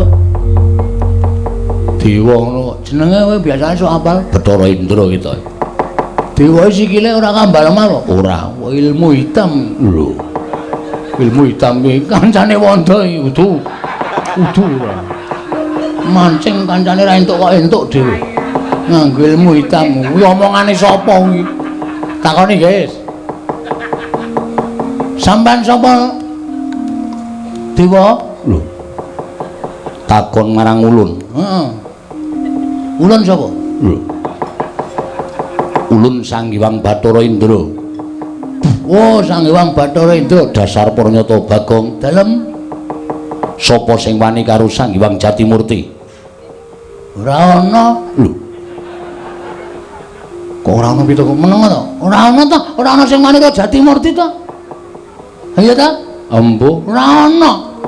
Nek aku mangsuli omongane Bathara Guru pancen tak wangsuli. Nek aku wani karo Sang Hyang Jatimurti iki ora ana. Sapa sing wani karo Sang Hyang Manikmaya? Ora ana, kuwi ngarang meneh kuwi. Nek aku wani karo Bathara Guru pancen wani, nek karo Manikmaya aku ora wani. Gong, Manikmaya ku ya Bathara Guru, Jatimurti ku ya Bathara Guru. Oh, satu orang to? Satu orang. Oh, ya dimaaf. Ora ngerti aku. Aku sing wani. Bagong, Nun, kowe ngerti ora? ora Ngerti. ngerti, ora ngerti kowe. Yen Bathara Guru kuwi sembaning para titah. Lah kok dadi kowe wani? Ngene, Ndra. Lho, Ben iki kowe sidane ya gelute dadak basa-basanan ya, Truk. engko nek kuwalan Ora wae. Aku tau nguyuhi sareane ra kuwalat to. mancen nekat tenan. Nek Bathara Guru pakartine apik, adil tumraping titahe. Aku ora masalah, aku ora arep wani karo sapa-sapa. Cah cilik kae ya, Ndra, nek bener aku wedi. Ning grango kaya ngapa, nek salah aku ora wedi. Arep derajate sundul langit, nek salah wajib tak benerke. Mergo iki suara rakyat, Ndra. Ngono. Dong apa itu? Embuh. Kok plek. Katin mumbul apa ora? Kok pleke akeh banget. Kok mumbul.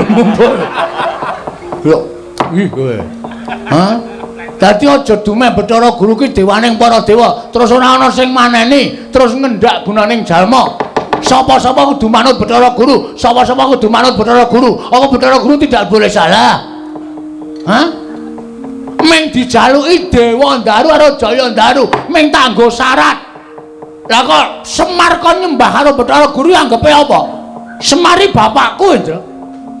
Semari wong tuaku. Nek ana menungsa sing arep ngendak derajate bapakku, aku ora ikhlas. Aku ngewangi wong tuaku. Lho, malah wani karo aku. Aja kok kowe. Kowe iki anake Bathara Guru to? Iya. Anak nomor 4 to? Iya. Kowe kok ngerti? Menurut buku. Ngono kuwi nek sejarah aku ora ngerti wong lairmu ki, aku ora ngerti bidane sapa kok. Hah? Aja kok kowe bapakmu ki nek salah kudu tak benerke. Aku bapak kok nyembah, kok kon basa, kok kon tata krama. Ora mungkin. Ora iso.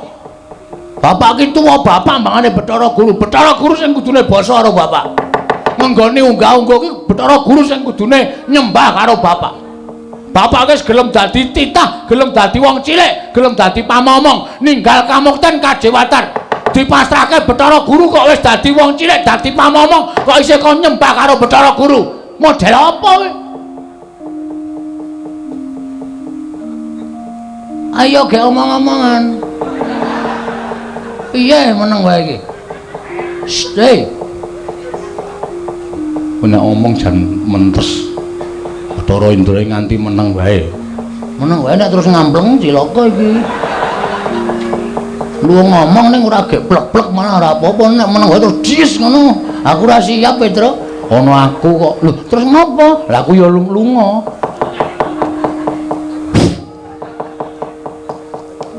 Ndamu mripat. Jangan ngopo?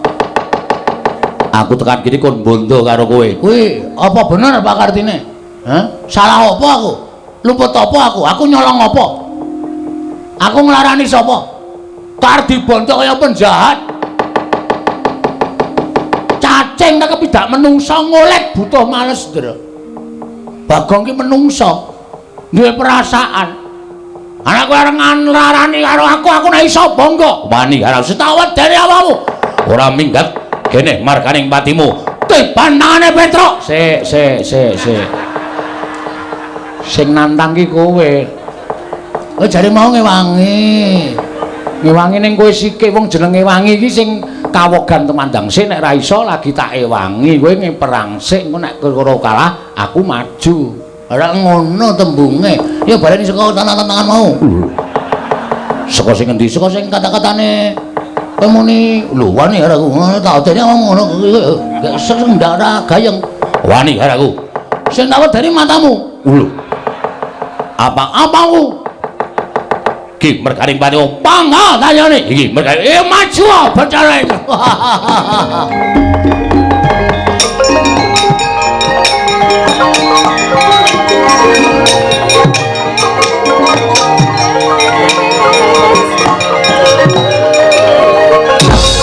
Mati.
Ayo,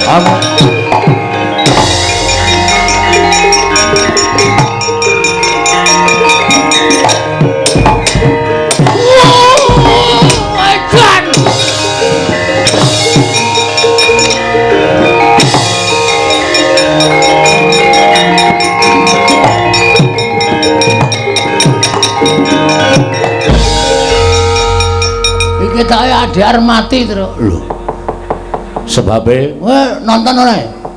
saka kadohan rapati ketoke. Kowe jiri kok. Nonton saka kadohan kok. Bathara Indra ngantem sirahku. Heeh. Pet-petan mataku. Tiba kowe. Genah.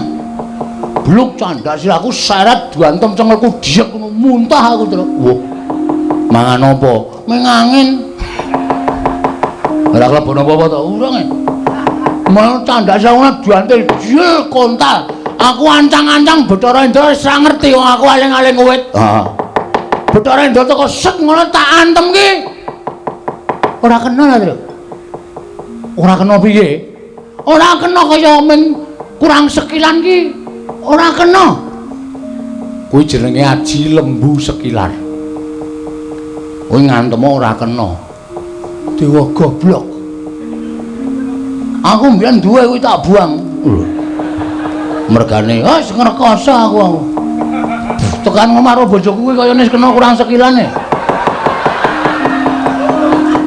Ngono-ngono iki kepiye ta iki? Sidane tak buang aji-ajiku.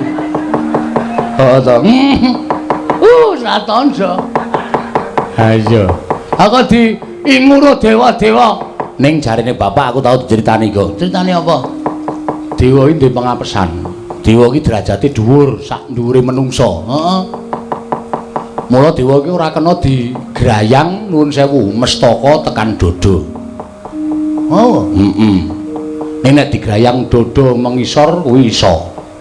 Mula jajalen ngantem aja nggon sirah, aja nggon dodo, weteng padha engkul. Iki nek omong kosong lho iki. Engko aku maju meneh diajar ora. Nek nganti ora kena, engko nempuh karo bapak. Pokoke kene medun. Kene medun. Jos. Tenan tetep tak slentrik yakin. Antem kon weteng diek dhek ndingkluk seslentik tuk modar. Aku arep karo dewa lara weteng maju. Ah, mati dengan aku.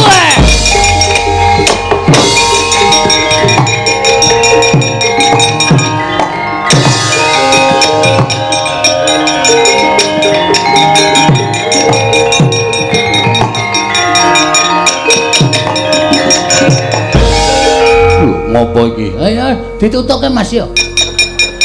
Diantem mestakane ingsun. Pecah siramu, pecah yo. Canggleleng padake anak Semar dantem anake Bathara Guru kalah. Trimo ora dadi yungkus iki. No. Lagi ngampet ya. Ora males kowe. Dia nampa tenane sampean tak antem kok ora kena. Titah ora bakal kewagang sarta iso grayang dewa. Yakin? Yakin. Wis mantep kowe muni ngono. Wis. Apa tak anggap aku ora iso ngantem karo kowe? Iya. Yakin? Yakin ki apa? Dewa kok tak jak omong yakin ta iki. Memantapkan lho. Iya. Nganti iso ngantem aku bumi langit tangkep. Piye? Nganti iso ngantem karo aku bumi langit tangkep sambata legane atiku kowe.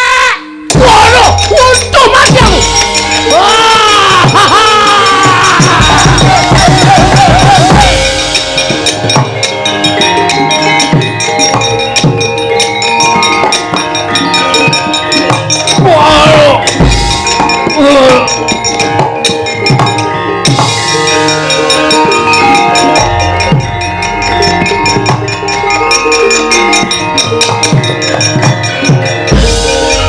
Wong edan Bagong wong edan Kakang Bathara Indra kena ngopo median ngantem kok ya milih mak cekluk larane ora jamak ngono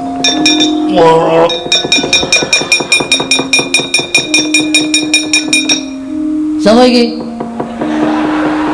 Ulun Bathara Brahma. Weh, dewaning geni. Iya, nyilirake Mas. Us. Arengku ngopo? Engko udah terande geni. Ngene.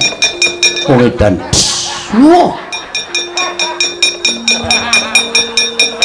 Aku kurang ajar tenan. Dewa-dewa dadi ece tenan. Arep ngopo kowe? Ngewangi Bathara Indra, ha? Hah? Ayo, apa tak anggap aku ora iso ngantem para dewa? Sampya mungsuh aku kowe. Wiladal ngedapi-dapi temen. Wani karo aku. Sing tak wedeni apamu? Ulun diwaning geni. Ora wedi. Ora wedi. Kowe paling mengetoke geni sak lumbung bantu ngono kowe. Bu, aku nyemplung blumbang. Genimu ora ana gunane. Ayo, muni yo. Sing dadi nyatane candak aturke Bathara Guru nampa pidana. Candak aturke Bathara dosen. Nampa pidana kowe. Edan aku musuh Bagong kok malah rasane ora kepenak to. Kuwi berarti arep kalah kowe. Mundur wae. Atimu ora penak to? Iya. Kalah kok yakin. Aja tak teruske kewirangan. Pecah sirahmu. Pecah sirahmu. Lho. Iso mecah sirahku. Ya mbah, pecah sing endi? Ngene Indra mau dekok kok. Iya dalah mati Iki margane pati margane.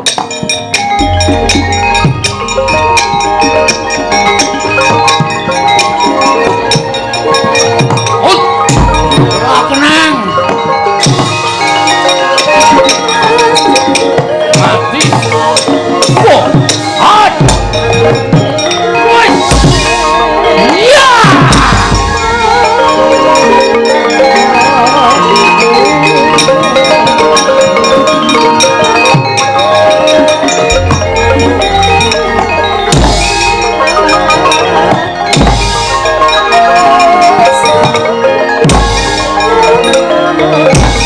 Ayo Malaso.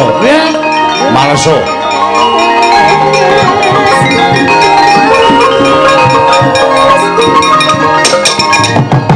Wah! Mati ya.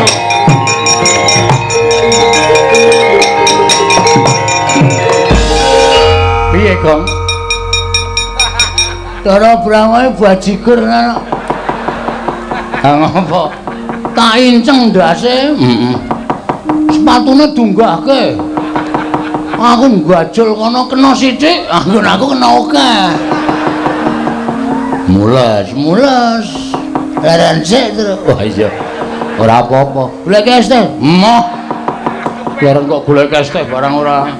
Tulung iki ora tau mbene weteng kula tenan golekno es teh bayarono sisan. Wah. Cang nekat ora jamak-jamak ora kene. Kuwi anggere nyoro tambegan ngono wis mari. Mah. Wetenge dilus-lus. Kowe ora ukuran kok Gong kowe iki. Penyakiten iya kowe. Kok gede banget semono to, Gong? Mbok rasa trewet, Tru. Rahasia kok diomong-omongke wong akeh. Mula nek kowe mlayu mau kok surane tung. Padahal klontong sapi kok. Ya ora ya.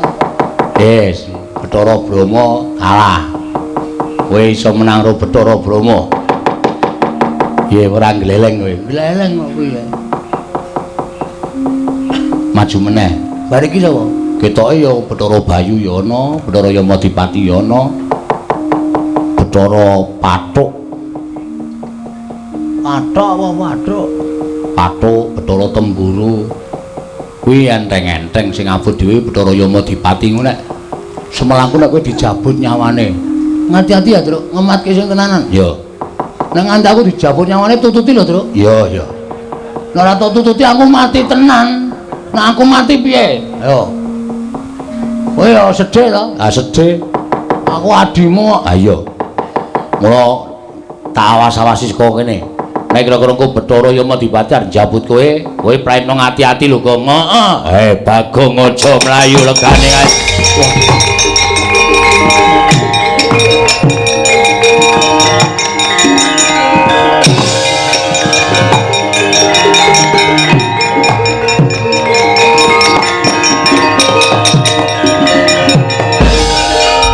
Mundura. Kowe aja nganti wani karo dewa. Iki Yamadipati. Iya. Oh sing jabuti nyawane titah. Iya, pancen kepara nyata. Ora gelem semingkrak jabut nyawamu cemplungke kawah Candra Dimuka. Piye? Jabut nyawamu, cabut tenan iso mati tenan.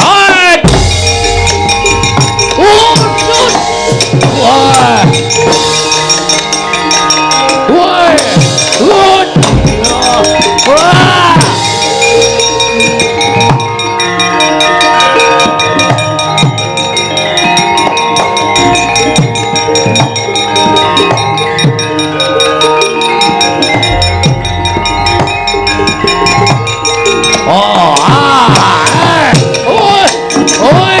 Iya.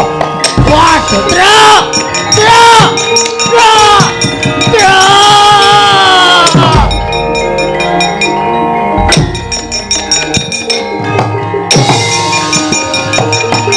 Waduh.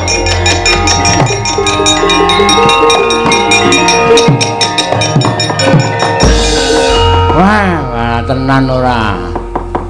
Mati kowe, Gong. Kandhane ngeyel kok. Ya wong mati kowe kelangan nyawa tenan tak oyahe le. Gak jaluk kene.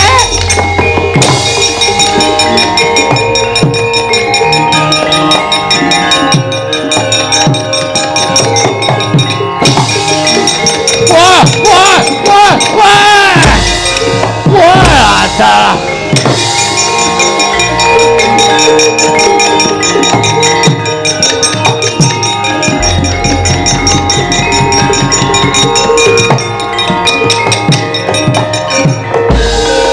Wis tak lebokke Gong saka cangkem. Tangi le, aku ngerti ya Madipati tangane kaya gegem apa terus tak rebut mbok wujude apa terus tak temlokke ning awakmu. Tangi Gong.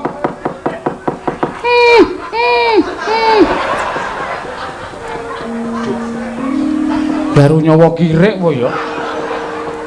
Gong.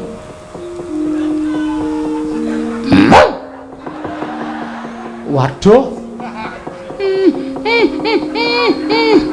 Emoh. Mbah wis cilaka.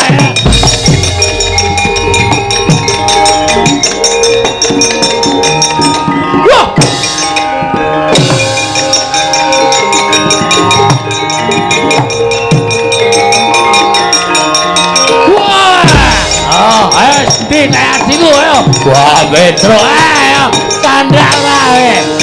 Wah, ada.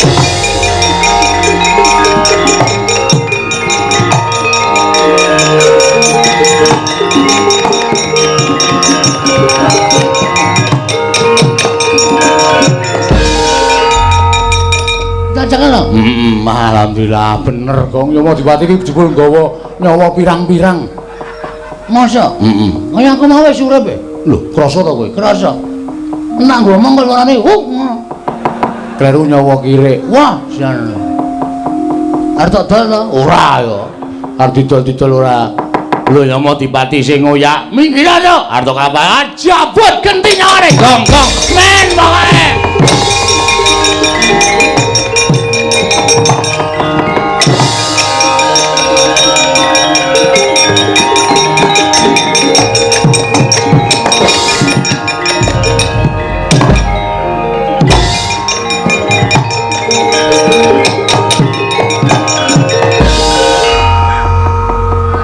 Kok cabut genti mudar wae.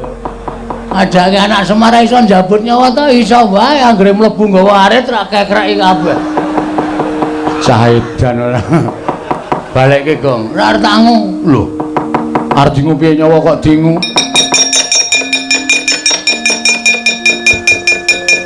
Saake. Aduh. Wah, caedan.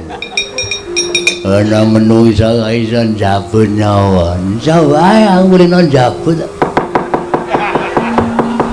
Aku kadang kala ora tak jabute metu dhewe.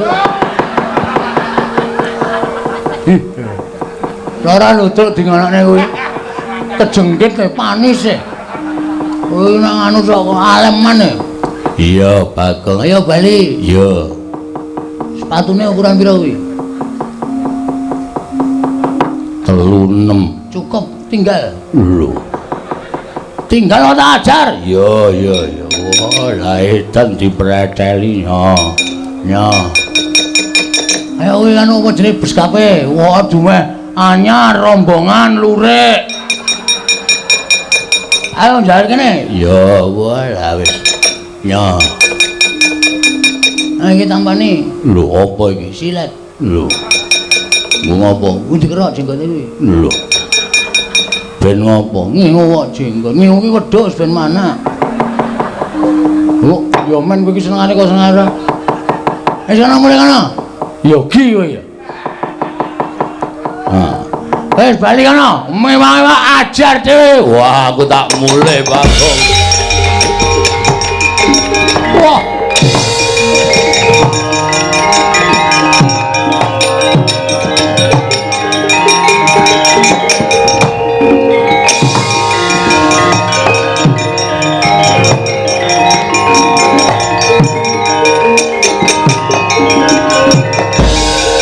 kita kang kinara wangsit pindha kombang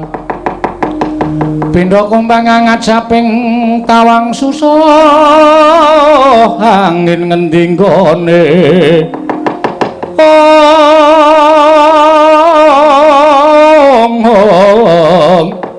miang kalihing kangkung peksimi berluke ngungkuli langit Mas Tunama sidam sekaring bawun langgeng andu para temene ngatasé mung drajating Panakawan isa ngorak-arik karo barisaning para dewa Bagong Petruk Nala Garing kita ora gelem mundur kita ora gelem masrahake lawan diri kita ulun bondo ulun boyong marang Kayuwangan yen perlu wong atuwa kita aja takon dosa padukuan tak tamani cis Trisula ora kobong wong sak padukuan aja dundang manik moyo keparat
Maya lah kok ngliga pusaka kadewatan Kakang Semar sampun boten wonten raos sabar malih wonten manahipun ingkang rayipun Manikmaya dinten sak mangke Kakang Semar keparing maringaken dhateng Atmaja panjenengan Bagong menapa mboten menawi mboten kula mentala bumi angus padukan pring apus mriki Kakang Semar sabar to ora kaya ngono kuwi lah kok dadi kowe nuruti karo karepe Bagong. Bagong ki wong srogal-srogol.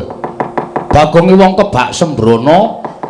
Nek tok tanduki malah kowe engko kewirangan dhewe larak tenan to. Dewa-dewa kalah mungsuh anakku Bagong mergo nggonmu nuruti karo mubal babaling nepsu ingkang mbok ora iso mbok peperwekasan gawe wirangmu dhewe. Kula sampun mboten peduli. Bagong mboten panjenengan pasrahaken. Kula ingkang badhe damel bumi angus padukaning pring apus. Wah, dalah wis iki men durus bapak. Ora usah nesu, manut karo bapak. Nek ora manut dak malah ora klakon. Aku mangkel kok kaya lanang-lanang dhewe. Bathara guru kok dimetangane papat. Ayo, gelut karo aku ning tanganmu loro wae. Lho, tanganmu loro wae piye wong tangane wis papat kok. Wis, kowe ora usah melu-melu ben bapak. Men bapak go men bapak. Terus saiki karepmu piye? Kula nyuwun Bagong badhe kula cemplungaken kawah Candra Dimuka. Lah aku ki wong tuane. Nek Bagong cilik loro gedhe tekaning pati, aku sing ora entuk. Aku sing ora trima. Lajeng paringipun Kakang Semar kados pundi? Dewa Ndaru Jaya Ndaru mbok wenake Bagong apa ora? Bagong sampun wani kalian kula. Mboten badhe kula paringaken nadyan kanthi syarat srana menapa kemawon mboten badhe kula paringaken. Kowe kandha. Saiki kowe kandha. Syarate apa wae bakal tak turuti. Aku mesti saguh minangkani syarat ingkang mbok aturke kelawan aku Manikmaya. Menawi Kakang Semar dawuh mekaten kula badhe ngaturaken syarat srana. Syarate apa? Gandeng Bagong sampun wantun kalian kula tegesipun Bagong sampun wantun dhateng pangaosipun kadewatan wantun dhateng panguwasa ingkang rayipun Manikmaya. Terus dosane Bagong aku sing nyandang lupute Bagong aku sing nebus ora apa-apa kowe kandha. Menawi Kakang Semar mboten marangaken Bagong kula buyung dhateng Kayuwangan sakmenika ngaten kemawon Kakang Semar dados lintunipun ijole piye? Kakang Semar kula boyong dhateng Kayiwangan. Sawise tekan Kayangan menika Purbawasa wonten astanipun ingkang rayipun Manikmaya. Wonten ing Kayangan sak mangke Kakang Semar dados lintunipun Bagong nampi pidana saking rayipun Jatimurti. Sagah menapa mboten? Lakonane. Pak. Pak. Saya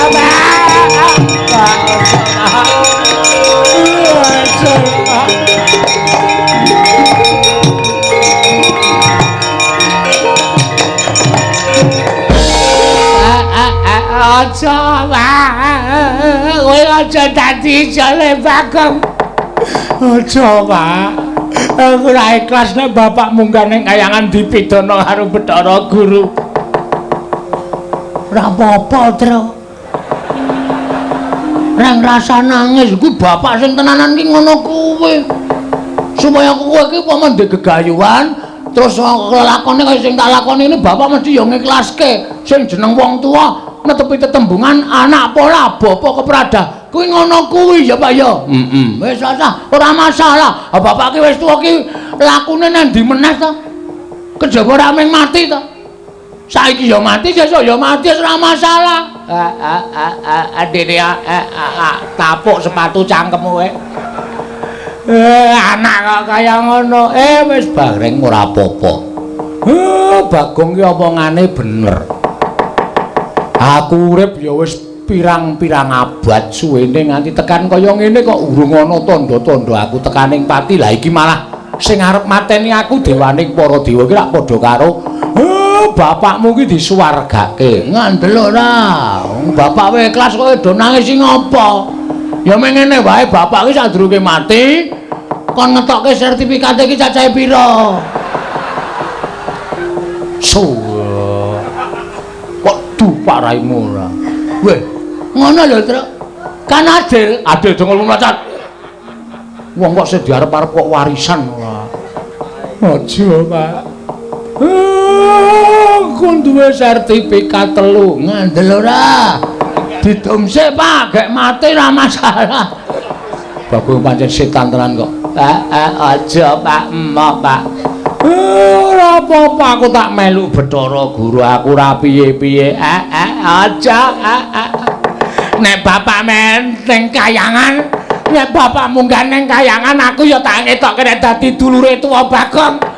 Bagong tak labuhane, pukulan kula ya digawa teng Kayangan dipateni kula ya gelem pukulan. Reng. Aja reng.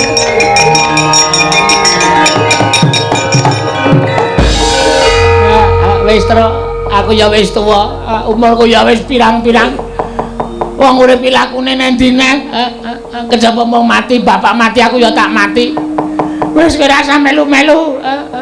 Aku ora mentolo kowe. Aku ora mentolo bapak ya ora mentolo karo kowe, Reng.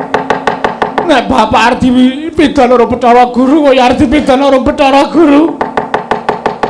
Pukulan kula mboten kantun, kula ya melu teng Kayangan mang pidana sisan kula.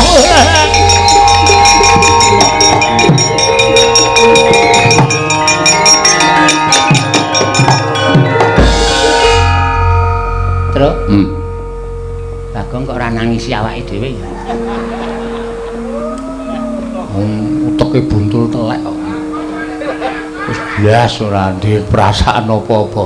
Gong, iki wong telu iki do nglabuhi karo kowe. Terserah. Aku kan nang njaluk. Kowe ora pengen melu nang Kayangan, Gong. Ngene lho, carane mikir kowe iki do goblok kabeh. Nek aku melu nang Kayangan berarti turune Semar Cures. Sing arep nampa warisan sapa? Semar ben mati, Gareng ben mati, kowe mati. Aku sing kaya raya.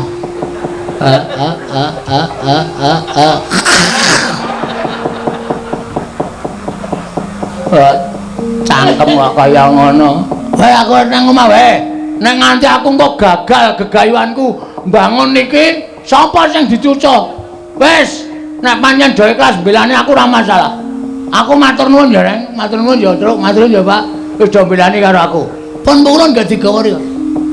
Pun mboten sah ditakono cemplung kawah blung modar kabeh pun. Iya, aku ngene iki nglabuhi kowe lho, Gong. Aku ya ngerti kok, wis tenang. Engko tak tulis nang tembok omahku. Pahlawanku 1 Semar 2 Gareng 3 Petruk. Pahlawanku. Dilukis. Wah, angel lukis matamu iki lho, Reng. Setan tenan tenan. Kakang Semar. Piye? Panjenengan sampun ikhlas. Ora ikhlas sebab apa? Apa mung mati kok ora ikhlas. Mati kuwi sangkane dhewe-dhewe. Upama sangkanku saka kowe ya wis tak terima-terimake. Ngono garing ikhlas. Mboten ikhlas ngapa? Bapak ora ana kok kula kene anjing sambat sebut karo sapa? Petruk ya ikhlas. Mboten ikhlas pun mampet to kula telu-telune teng kayangan. Ganti sule Bagong sawise Semar Gareng lan Petruk ulun cemplungaken ing kawah Candra Dimuka. Ulun bakal maringi Dewandaru lan Jayandaru lawan Bagong Semar Badranaya.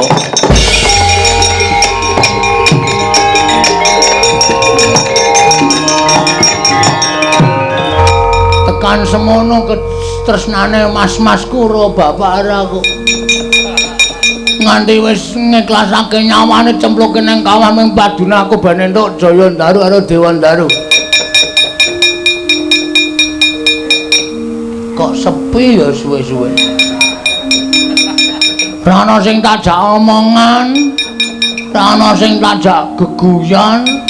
Monggo aku nek tangi turu ora raope langsung ketemu Gareng terus do ngopi wong loro. Raketang pahit. Terus udut-udutan raketang tegesan. Ning sing penting ra iso ngulir budi ngasah kadewasan karo Kakang Petruk ya ora ana. Monggo Semar iki janjane aku tresna tenan karo kowe lho, Pak. Kowe mesti ngekeki ngemu-ngemu karo aku arep pameng lumrah ngemune wong cilik-cilikan iso digawe urip. Aku mau kok ya ora melu to, edan.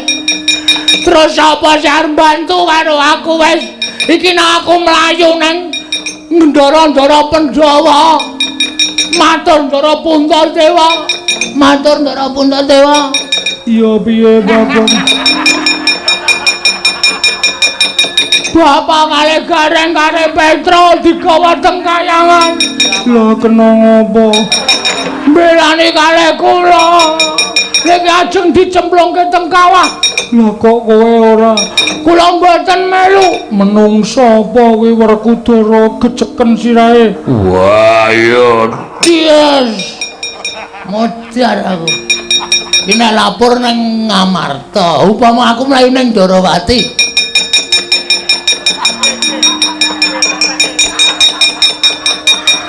Matur sinuwun Kresna, langsung ana mangadil nuwe. Ana sasmintane nang jagat wasane Ngombatara. Ana apa wae, Gong? Kok kowe tawang-tawang tangis? Matur Ndara Kresna, Bapak Semar kali Gareng kali Petruk digawa teng kayangan. Lho. Sebabe apa? Sebabe mbelani kali kula. Lah kok kowe ora mati? Nggih, wong baterane tesih wutuh. Oh, adalah sencaki laran. Sendika kesaken aku. Lah, tak mati meneh. Endi ya iki? Polsek kowe apa ya? Lapor, Pak Polisi ada kematian. Di mana TKP? Di Kayangan. Nah, mumet polisi lar nang Kayangan. Gimana sampai di sana? Patroli nggak bisa sampai sana, sudah terserah, om urus sendiri, wes rampung. Siapa ya? Sowan Prabu Dasamuka wae Pak ya. Prabu Dasamuka iki kejeme ra jamaah-jamaah. Munteng wae dipateni. Jane gantran. Wis cilaka iki wis. Weh. Oh iya, Dik. Bapak iki sing sedulur. Ngendikane para sing do ngerti iki, bapak iki biyen lahir ndok. Kok bapak to? Sang Hyang Tunggal ki nglairke ndok. Terus kuningane dadi Sang Hyang Guru, kulite dadi Watagok, teleke dadi Semar. Putihe, telek putihe dadi Semar. Weh. Ndok putihe, Ding. Nah, Watagok. Aku sing ngrawuh, Wah, aku njaluk tulung ya, Pak. Bapak digawa nang kayangan, nek si Watagok ora iso nulungi bapak tak jembarke cangkemmu, Wong. Pak. Omahe Togok ngendi ya? GPS. Togok. Oke, Oh iya. Oke. 18 menit saka kene. Parani tenan.